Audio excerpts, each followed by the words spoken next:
सिर्फ वो नहीं किया, 200 जहाज इजराइल से टेक ऑफ करते हैं। जाहिर है वो 200 जहाज स्टैंड लोन नहीं होते, उनके साथ एयर टू एयर रिफ्यूलर होते हैं, जैमर्स होते हैं, एयरबोर्न वार्निंग्स होते हैं, सब कुछ उड़ता है। कहाँ से उड़कर आए? इजराइल से क्रॉस किया उन्होंने 2 या 3 अरब मुल्कों में से, middle eastern country, Jordan, possibly Iraq, shortest route बनता है। नीचे जमीन पर उन्होंने क्या किया? अपने ही प्लांटेड लोगों के जरिए सैबोटाज करवाया, और ना सिर्फ ड्रोन लोकली फायर किए ईरान के अंदर से उनके एयर डिफेंस नेटवर्क पर, अपने सेटअप पे से इंफ्रास्ट्रक्चर ड्रोन ईरान के अंदर से फायर हुए, अंदर से फायर किए गए। ओके, यानी उन्होंने ना सिर्फ मैन्युफैक्चरिंग कर रहे थे, उन्होंने अपने लॉन्चिंग पैड्स भी ईरान के अंदर बनाए हुए थे, तो अंदर से लॉन्च किए। मोसाद के एजेंट्स ने सिर्फ इंफॉर्मेशन इंटेलिजेंस की नहीं दी, एक होती है इंफॉर्मेशन देना और एक होता है एक्शन बेस्ड इंटेलिजेंस देना। इंफॉर्मेशन देना है कि आजम साहब आज मेरे घर बैठे हैं, ठीक है। एक्शनेबल ये होता है कि उनके साथ करना क्या है, अगर कुछ कर गुजरे तो वो एक्शनेबल हो जाती है। क्या इसराइल ये समझ रहा था कि वो रात गए ईरान पर अटैक करेगा और फिर ईरान घुटने टेक देगा और आकर माफी मांग लेगा, या ये भी हो सकता है कि इस खित्ते के अंदर जंग की सूरत हाल मजीद तूल पकड़ती है तो इस बड़े प्लेयर चीन, रूस, क्या वो भी इस जंग में आ सकते हैं? पाकिस्तान के बॉर्डर पर ये जंग है, यानी साथ ईरान है, क्या पाकिस्तान को किसी किस्म का थ्रेट हो सकता है? या पाकिस्तान का किरदार जंग खत्म करने के हवाले से क्या हो सकता है? ऐसे बहुत से सवाल हैं जो हर पाकिस्तानी के जहन में है, जो ईरान और इसराइल के इस वॉर को, इस कॉन्फ्लिक्ट को देख रहा है। मैं हूं मोहम्मद आजम, और इन सवालात के जवाबात ढूंढने के लिए हमने आज जहमत दी है एयर कमोडोर खालिद चिश्ती साहब को। बहुत शुक्रिया आपके वक्त का। जो पाकिस्तानियों के जहन में सबसे पहला सवाल है उसी से शुरू कर लेते हैं। ये जंग बिल्कुल हमारे हमसाये में है। इससे पहले हमने एक अफगान वॉर देखी है, हमने उसमें अपने फौजियों की जानें दी हैं, अपने सिविलियंस की शहादतें हमने दी हैं।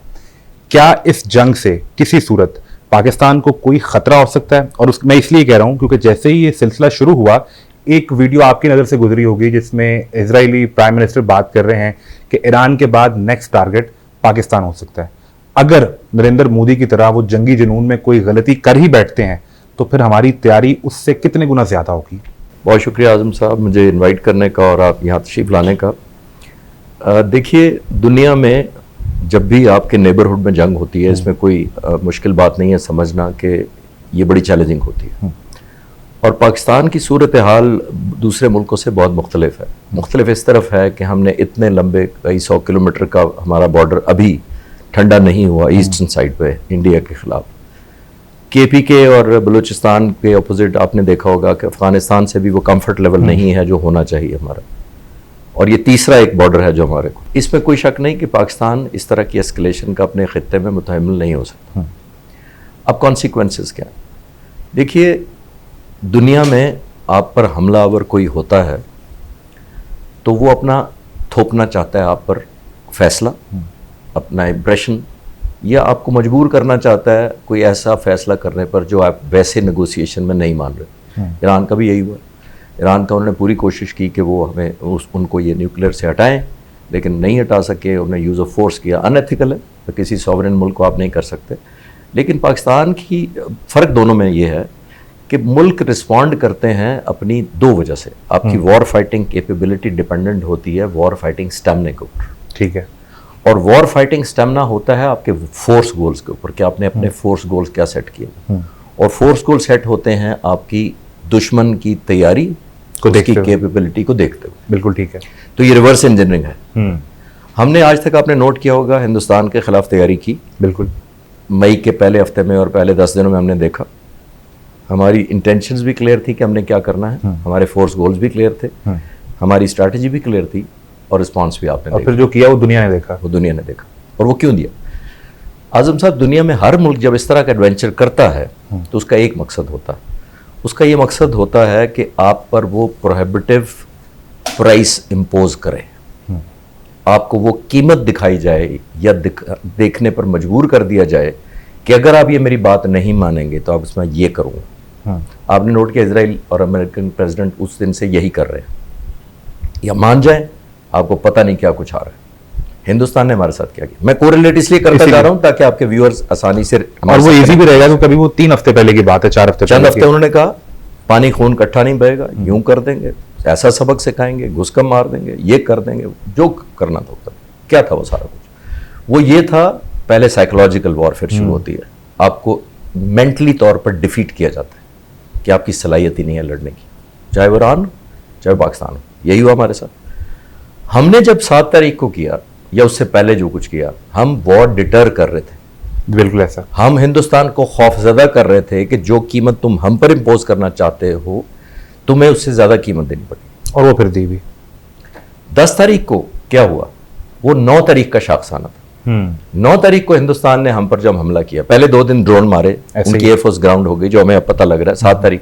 7 तारीख को हमने प्राइस एक इंपोज की खौफ की शक्ल में, 6+0 करके, लेकिन नहीं समझ आई, उन्हें ड्रोन मारे। फिर आपने देखा 10 को पाकिस्तान ने क्या किया, पाकिस्तान ने एक प्रोहिबिटिव प्राइस इंपोज की हिंदुस्तान पर, जिस पे सीज फायर हुई। बिल्कुल ठीक। अब आते हैं वापस ईरान। मैंने इसलिए रिलेट किया कि व्यूअर बेहतर समझ सके कि ये एक इंपोज की जाती है। अगर वो दुश्मन दे सके या दूसरा मुल्क दे सके जिस पर इंपोज, तो जंग जारी रहती है। अगर वो समझे कि नहीं ये ज्यादा हो गई है कीमत, तो फिर वो वापस आ जाता है सीज फायर पर। बिल्कुल ठीक। ईरान पर इतने दिनों से यही हो रहा है।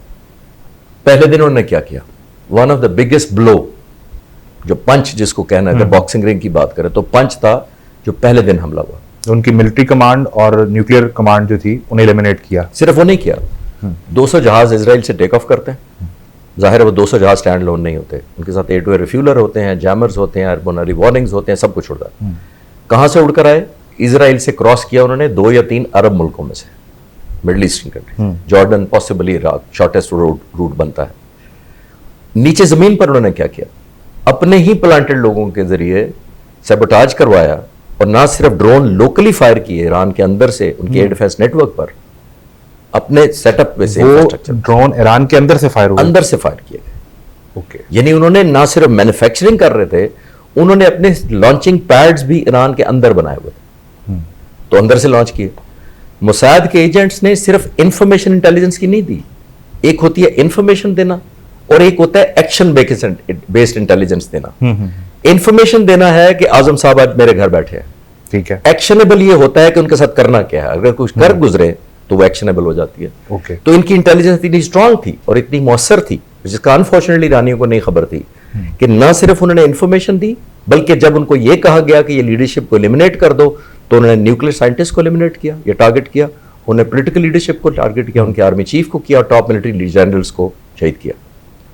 ये सब कुछ क्या हुआ पहले दिन, ये मैं प्रोहिबिटिव कॉस्ट इंपोज करने की बात करूं। पहले दिन ईरान को बताया गया कि दिस इज द प्राइस, और आपने नोट किया होगा अमेरिकन प्रेसिडेंट से लेकर सबने कहा ये है प्राइस, अगर तुम करोगे तो तुम्हें ये कीमत, अभी भी सरेंडर करो, इंस्पेक्शन खोलो, फलां करो। तो ये मैंने पहले बैकग्राउंड और एक सिनेरियो आपको अर्ज करने की कोशिश कि ये प्राइस इंपोज करने की उन्होंने कोशिश की। और आज भी तो ईरान ने क्या किया, आखिरी जुमला इसके ऊपर मेरे सवाल के जवाब में ये, फिर ईरान ने रिटेलिएट क्या किया। ईरान ने बहुत जबरदस्त कम बैक किया, मेरी एक्सपेक्टेशन से एज अ मिलिट्री स्टूडेंट बहुत ज्यादा कम बैक किया और जल्दी किया, बिकॉज इतनी बड़ी एलिमिनेशन हो जाए आपकी लीडरशिप की। और देखें, एक होती है ट्रांजिशन होना, एक होता है इंस्टीट्यूशनलाइज्ड ट्रांसफर ऑफ पावर। आप चेयरमैन है, कल मैं बन गया, आपने मुझे बताया कि ये कर लेना, मैं कहूंगा जी कर लिया, ठीक है। इस तरह एलिमिनेट कर देना कि बताने वाला ही कोई ना हो, बताने का मौका भी नहीं मिला। This is called the institutionalised transfer, नहीं हुई इनकी। ठीक हो गया। उसके बाद कम बैक किया ईरान ने, जो 150 ड्रोन मारा पहली रात इजराइल पर, ईरान ने किस सिनेरियो में किया, ईरान ने भी यही बताना चाहा था कि अगर तुम हम पर हमला करोगे तो आपके लोगों को, सिविलियन को, इंफ्रास्ट्रक्चर हम भी हमला करेंगे, करना पड़ेगा। बिल्कुल ठीक। This is the background. और अगर अब इसराइल अपने जंगी जुनून में, ये कहीं उनको ख्वाब में ये ख्याल आता है कि हम पाकिस्तान के ऊपर ये प्राइस इंपोज करने की कोशिश करें, मैं चूंकि भी आपने कंपेयर किया इंडिया पाकिस्तान की सिचुएशन को, तो वहां हम पहले उन्हें बताते रहे कि हम जंग नहीं चाहते, लेकिन अगर आप हमारी सॉवरेनिटी के ऊपर अटैक करेंगे तो फिर रेस्ट इज द हिस्ट्री। तो अगर ये कोशिश की जाती है तो यहां पर भी सेम सिनेरियो होगा, इतना ही भरपूर जवाब दिया जाएगा।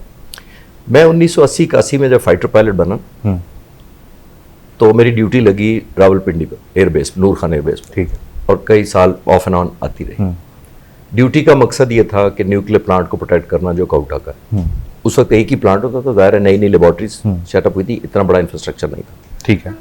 वन लाइन हमारी ड्यूटी थी टू प्रोटेक्ट काउटा न्यूक्लियर प्लांट। ओके, ठीक। और थ्रेट क्या थी? थ्रेट उस वक्त इंडिया और Israel. Thank you, I got your answer. मुझे उस वक्त से था। और पिछले 45 सालों में इसराइल ने क्यों हिम्मत नहीं की, अब मैं आपको बात का वो जवाब देता हूं, क्यों हिम्मत नहीं की। उसको पता है कि प्रोहिबिटिव प्राइस पाकिस्तान ने क्या इंपोज करनी है, उन्हें ये अंदाजा है, ये आइडिया है। बिल्कुल ठीक है।